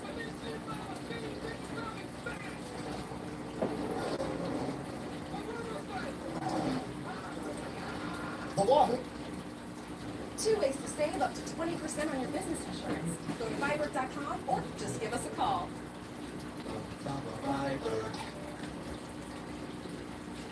Daytona is the pro's choice for floor jacks and jackstay. Built tough and rigorously tested for fast, efficient lifting and secure support for every job. Daytona, uncompromising quality, exceptional value, only at Harbor Freight. The Wahoo resurfaces, but the batteries are drained. They're not going to be able to catch this freighter. So the Wahoo turns its attention to the crippled Boyo Maru, the huge transport, fires 2 more torpedoes. Another one's a dud. The other one detonates right below the smokestack, breaking the entire back of the ship. This ship is full of Japanese soldiers, sailors, and Indian POWs, and they all start diving off this ship as it rapidly starts sinking. From here, the USS Wahoo's on the surface. They've got the generators running, trying to recharge the batteries. They're going to chase down this freighter later, and Bushmorton makes the most controversial decision of his entire career. The crew of the Boyo Maru manages to get about 20 life rafts out floating on the water, and Bushmorton, realizing that his standing orders are unrestricted submarine warfare, decision that he's going to go out and take out all of those life rafts. They are in enemy territory. These guys are going to get picked up by another ship. They're going to get taken into Guadalcanal, and all these Japanese soldiers are going to be used to kill American Marines, and Bushmorton is not about to let that shit happen. So he pulls up next to all these life rafts and has his crew get up on the deck with a bunch of Tommy guns. Now, are you allowed to shoot at the crew of a downed ship? No, you're not. That's a war crime. However, you are allowed to shoot at the life rafts that they're inside of. And that is exactly what the crew of the USS Wahoo does. They open fire on these life rafts, trying to pop them, dismantle them, and that way these guys are going to be lost at sea. But the people on the life rafts start returning fire, at which point they're now enemy combatants and they're fair game too. Now, the extremely unfortunate side of this is that on that ship there were British Indian prisoners of war as well, and they are caught up in the crossfire. Now, we don't know exactly what happened, but we do know in hindsight that the Boyo Maru had about 1,100 men on board, and during the entire engagement, from the torpedoes hitting, the explosions from that, the sinking of the ship, the elements, drowning, and the gunfire, approximately 282 people died, both Japanese soldiers and POWs. Japan was in position to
patrol when the average war patrol lasts like 70 days. So they're out here kicking ass. They have no other option but to head back towards Pearl Harbor. On their way there, they run across another Japanese convoy with no escorts. Now you gotta realize at this point, this is the successful war patrol in American history, alright? They went out, they sank 5 ships in 23 days, and they're out of ammo. Might as well put a cherry on top, right? So he comes up with a plan. They're gonna rush into this convoy, force him to scatter. He's gonna pick off the slowest one, and they're just gonna track it down and fire the 5-inch death when they're sent up in 2, trying to make them kill 6 ships in 1 day. And the plan starts to work. They come in, the convoy breaks up, just like most of thought it would. Picks off the slowest one, starts chasing them down, fire. Sink this ship with the 5-inch guns. And then 10 minutes into firing with the 5-inch guns on this ship, a Japanese destroyer shows up, and they have no way of fighting a Japanese destroyer at this point, so they are forced to submerge and run. So they head back to Pearl. They sail into the harbor on February 7, 1943, with a gigantic broom on top of the ship near the flag, symbolizing a clean sweep. They had sunk, or they believe they had sunk, every Japanese ship that they came across. Okay, this is huge. This is unprecedented. At this point in time, 1943, it's early in the war. America in the Pacific is just kicking L after L, ass whooping after ass whooping. There's been no good news coming out of the Pacific. And then here comes the USS Wahoo sailing in, symbolizing a clean sweep with the most successful submarine war patrol of all time. Despite the fact that the submarines are literally called the Silent Service, and we don't usually talk about them, they are basically forced to push this out as headline news for propaganda purposes to show that the Americans are doing something on the Pacific front. And because Bush Morton and the USS Wahoo become famous almost overnight. Bush Morton and the crew are actually allowed to give interviews to the journalists and take pictures of the USS Wahoo, which is absolutely unprecedented for submarines at this point in time, or in general. On top of that, Bush Morton gets awarded the U.S. Navy Cross and the Army Distinguished Service Cross, both of which are the second highest award in each branch, seconded only to the Medal of Honor. And the USS Wahoo receives a Presidential Unit Citation. From here, the crew gets a little bit of R&R. They get the ship refitted, reloaded, and they are back out on the sea on February 23rd, ready to kick ass. And Bush Morton now, he feels vindicated. He knows that his tactics are working. That was the best submarine run they've ever had, and it came from him being hyper-aggressive, so he's going to get even more aggressive. From here, he designates commando squads, basically boarding parties, the dudes that are going to board enemy ships with guns and take ships if it comes to that, with his tactic of being hyper-aggressive. Now, he never actually gets to use these commando squads, but A, it highlights how aggressive he's willing to be, and B, this also sets the groundwork and the framework for other commanding officers to do the same, like Eugene Lucky Flucky and the crew of the USS Barb, when their commando squad became the only Americans during World War II to set foot on mainland Japan when they placed an IED on train tracks and blew up a fucking train. Not only that, but Bush's mission is to sail into the Yellow Sea. He is going to be the first submarine commander to do this during World War II. The Yellow Sea is exceptionally dangerous because the average depth is only 120 feet, meaning that the submarine is not going to have much luck diving deep trying to avoid depth charges if it comes to that. But it is absolutely full of Japanese ships for that exact reason. So they make their way into the Yellow Sea, and on March 19, 1943, they detect a freighter, and Bush Morton was given a new type of torpedo that's not loaded with TNT. It's loaded with something called Torpex that is apparently 50% more effective than TRT, and it's time to try one out. So they chase this freighter down, line up the shot, and Bush Morton orders firing only one torpedo, trying to conserve as much ammo as possible. One torpedo takes off, hits the target, detonates, sinks the ship in a matter of minutes. About an hour later, they pick up another ship on radar. They chase it down, they sneak up on it, they fire 2 torpedoes, not Torpex, just the regular TNT ones. One hits, detonates, blows a hole in the ship, but not enough to sink it. Second one hits, fucking done again. These goddamn Mark 14 torpedoes are pissing Bush Morton off. They circle back around, they fire 2 more torpedoes, another dud, and the other one veers off course. At this point, they spot the USS Wahoo, start firing shells at it. They are forced to submerge and retreat. These torpedoes are becoming the bane of Bush Morton's existence. He just wants shit to work. Later that day, they spot another freighter, sneak up on it, fire 3 torpedoes, sink that one in a matter of minutes too. Then that night, they spot another freighter, and this one is huge. It is 6,500 tons, the Nidu Maru. They sneak up on it, fire torpedoes, sink it in 3 minutes flat. Later that night, they find another freighter filled with coal for the Japanese war effort, sneak up within 1,000 yards of it, fire a single TNT torpedo, blow that one up as well, bringing their total to guaranteed 4, potentially 5 ships in a single day. Very next morning, March 24th, they come up on another freighter. They fire 3 torpedoes. 2 of them are duds. 1 veers off course. They swing the sub around. Bush Morton's pissed. These torpedoes aren't working. Fires 2 more torpedoes from the aftertubes. One of them hits, dud, and then by this point, the ship is already away. By this point, the ship was fired on the USS Wahoo. They are forced to dive. They track it for a little while. Then, once they think they're gone, they resurface, chase it back down again. They fire 3 more torpedoes. 1 of them is good, and it hits, and it blows up, breaks the back of the ship, sinks it in a matter of minutes. A couple hours later, they're in an area where their radar is being jammed, but they're just operating off a periscope and lookout, and they end up spotting a Japanese ship off in the distance. They chase it down, fire 2 torpedoes.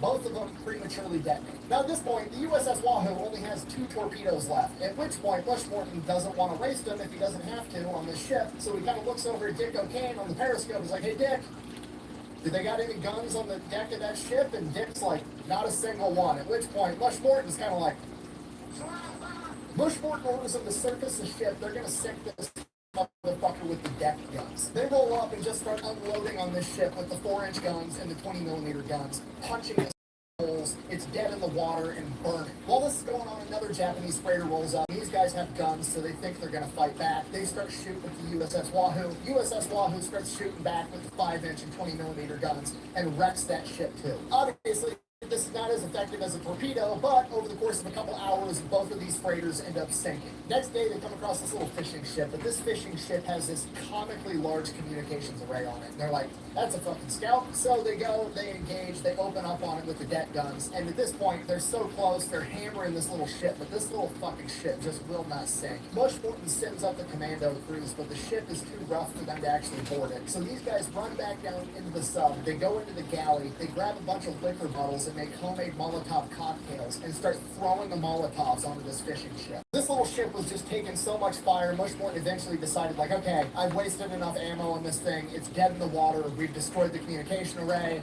we're just gonna move on. 3 days later, they come across 2 more little ships, they open up with gunfire, they spend over 500 rounds on these 2 little boats, and they just won't sink, but they're dead in the water and they're burning, so they move on again. That night, they're almost out of ammo for the deck guns, they've only got 2 torpedoes left, and they're figuring, okay, we're probably just gonna head back to Pearl Harbor, get some more ammunition, and then at 3 o'clock in the morning, they pick up a freighter on the radar, they track it till dawn. That morning, they line up their shot, fire their last 2 torpedoes, and sink that ship too. From here, they make their way back to port, they signal to Pearl Harbor their tally that they have wrecked or sank 9 enemy vessels, to which Pearl Harbor replies, congratulations, the Japanese think that there is an entire wolf pack operating in the LOC.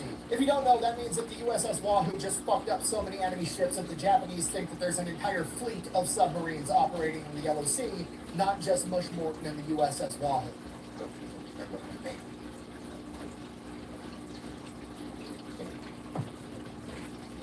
You make time for everything, except yourself. That's why eHarmony created an approach to dating that fits your life. Our matching system connects you with people who share your values and truly understand you. Looking for your next chapter? Start now with eHarmony.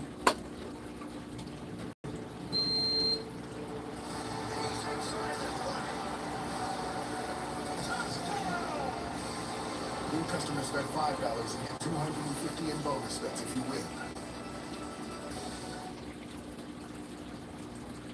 On their way there, they actually get orders they're not going to go to Pearl Harbor. They're just going to go to Midway, pick up more ammunition, and go back on their 5th war patrol. Once they get to Midway, do the full debrief. Morton ends up getting a 2nd Navy Cross for heroism, and Dick O'Kane ends up getting a Silver Star. But then, both of them get blindsided by one of their fellow officers, a guy by the name of McMillan. Now, this guy's been in submarines quite a bit longer. He's like 4 years older than Bush Morton. He's 8 years older than Dick O'Kane. And this guy's basically just butthurt that he's not running the show. So he tells Vice Admiral Charles Lockwood, oh, the missions were chaotic and they were poorly planned and things could have went better than they did, to which Bush Morton basically replies, the mission speaks for itself. It's literally the most successful war patrol of any submarine in World War II at this point, and the 2nd most successful war patrol of any war patrol in all of World War II. They were only beaten later on by the USS Tang when it was under the command of Dick O'Kane. So McMillan basically gets told to eat a drink and shut the fuck up. From here, Vice Admiral Charles Lockwood starts referring to Bush Morton as Mush the Magnificent, and then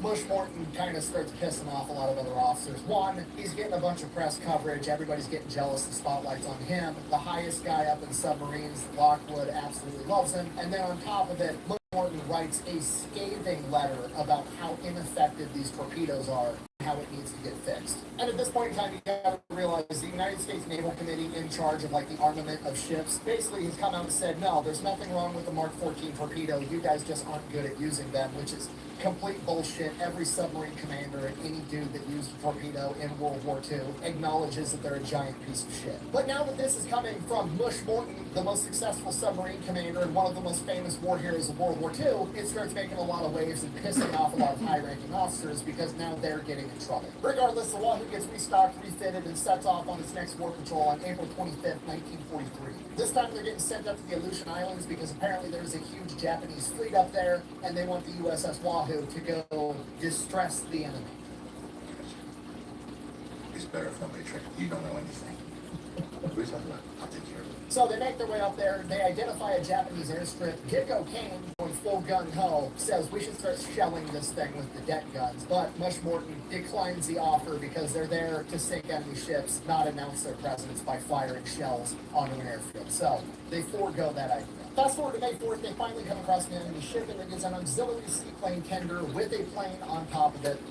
Perfectly valid target. So they sneak up on it. Mush Morton gives the order. Anytime Dick fires torpedoes. One of them hits, the other two hit, but they're duds. The ship's damaged, but not enough to sink it. They start firing rounds in every direction, throwing depth charges everywhere. They don't even know where the Wahoo is, and they start trying to make their getaway. At this point in time, it's broad daylight. If they want to go and take this thing out, they're going to have to surface and engage it, and it's not worth the risk. This thing's going to be able to fight back too well, and they decide that they're just going to stay submerged and slip away and let this one go. And at this point, Mush Morton, Dick O'Kane, everybody involved is just absolutely furious with these dud torpedoes. So from here, they head south. The weather warms up a little bit, and suddenly there's enemy ships all over the place. From here, they pick two freighters that seemingly don't have any sizable escort. They sneak up on them. They realize that the smaller of the two freighters is armed, and it is the escort to the other freighter. Despite that, they decide they're going to attack anyways. They open up by firing 6 torpedoes, 3 at each ship. One torpedo out of the 6 ends up connecting and actually detonating like it's supposed to. Breaks the back,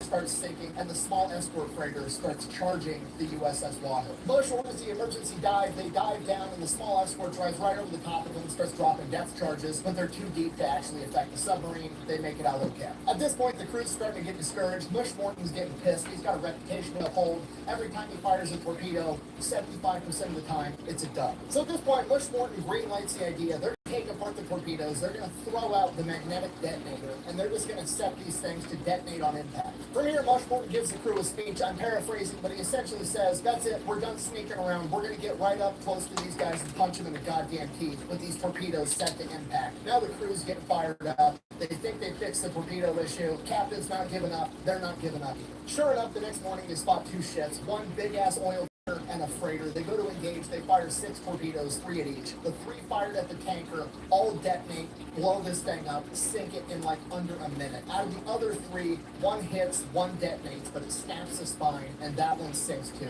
Both ships sink before the crew members can get out to take a picture. Bad news, they've got all kinds of shit popping up on the radar now. There's apparently a bunch of Japanese ships in the area, so they dive down as deep as they can to 300 feet and just try to wait it out. Now they know the Wahoo's in the area and they're willing to fight about it, so Morton has to change up his tactics, be a little bit more conservative. He's going to stay submerged during the day. He's only going to operate above the waterline during the night. At this point, they're running out of torpedoes, but they're trying to make the then, about a week later, on May 12th, they come across 2 more Japanese ships. They go ahead, they line up their shot. Mush Morton gives the order. Anytime Dick, they fire 4 torpedoes, 2 at each. First set of torpedoes both hit their target, but one of them's a dud. So that ship's injured. The second set fired at the other ship are both either misses or duds again. At this point, Mush Morton's pissed. He orders them to surface the ship. He's going to drive this torpedo right down this ship's throat. They line up their next shot above the ground. This is going to fix any depth issues, any targeting issues. They're going to fire this torpedo, sink this ship, and end this war patrol the right way. They fire the torpedo,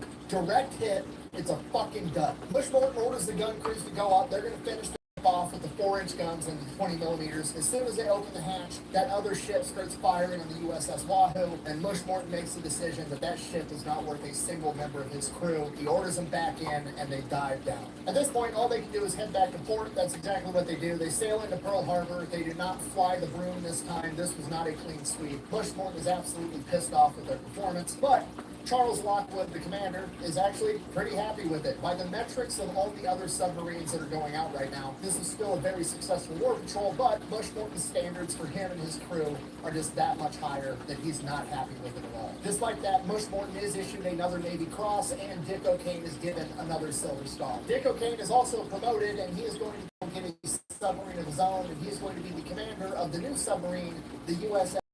So Mush Morton gets his new XO. August 43, the Wahoo sails into the Japanese Sea. Mush Morton wants to implement a new tactic. He wants to open up by firing only one torpedo at a time, as opposed to the standard volley of preferably 3, but at a minimum 2. He thinks that this is going to help him conserve ammo and sink more ships per war patrol. And the plan almost immediately proves to be a tremendous failure, not because necessarily it's a bad idea, but because the torpedoes fucking suck. Every time he fires a torpedo, it's either a miss or a dud, and he only fired one. After attempting to engage multiple ships and all the torpedoes being failures, he radioes back to Pearl Harbor. Pearl Harbor tells him to come back. They end up offloading a bunch of the torpedoes for testing, and Charles Lockwood criticizes his technique, says you need to be firing 2, preferably 3 torpedoes, and then he loads the USS Wahoo with the new Mark 18 torpedo that's supposed to be more reliable. And with that, on September 9th, 1943, they take back off into the Sea of Japan, straight into the heart of enemy-held territory on an extremely dangerous mission. We don't know exactly what happened, but by October 5th, 1943, they would signal to Pearl that they had sank 3 ships in the Galapagos Strait. Galapagos Strait at this time is an extremely dangerous area, heavily fortified by the Japanese, connecting the Japanese Sea to the Sea of Okhotsk. And unfortunately, transmission on October 5th was the last transmission that the USS Wahoo ever sent. The USS Wahoo was supposed to send another check-in transmission on October 26th, but it never came. With that, Charles Lockwood dispatched planes and ships to check turnarounds, hoping to find the USS Wahoo disabled but still floating, but they never did. On November 9th, Admiral Lockwood was forced to make the announcement that Wahoo was a month late to its report time and presumed to be lost at sea with all hands. The USS Wahoo remained lost at sea until its wreckage was discovered in 2006. After examining the wreckage and comparing it to Japanese reports from that point in the war, it was determined that the USS Wahoo had sustained some type of mechanical failure or damage before the battle had actually begun. And a Japanese plane managed to spot the oil leak, leading it directly to the silhouette of the submarine under the water. It took 60 depth charges and 40 bombs to sink the USS Wahoo and send it on its eternal patrol. Vice Admiral Lockwood blamed himself. He later wrote that he didn't think the Japanese were smart enough to catch Mush Morton. Both Lockwood and Dick O'Kane spent the rest of their careers advocating that Mush Morton should be posthumously awarded the Medal of Honor. Unfortunately, due to the partially successful propaganda of painting him as a war criminal, as well as him pissing off a bunch of high-ranking officers over his dissatisfaction with the torpedoes, that would never come to fruition. Dick O'Kane would go on to become the most successful submarine commander in U.S. history and the only man to outperform Mush Morton in a single war patrol. And he credited much of that success to everything he had learned under the command of Mush Morton, the man and the crew that rewrote the book on submarine warfare. Thank you for watching. Best way to support the channel is go to merch. Back bang. Out. It's okay. American submariners don't die. They just stay on patrol. I'm not crying. This office is infected with uncut monkeys.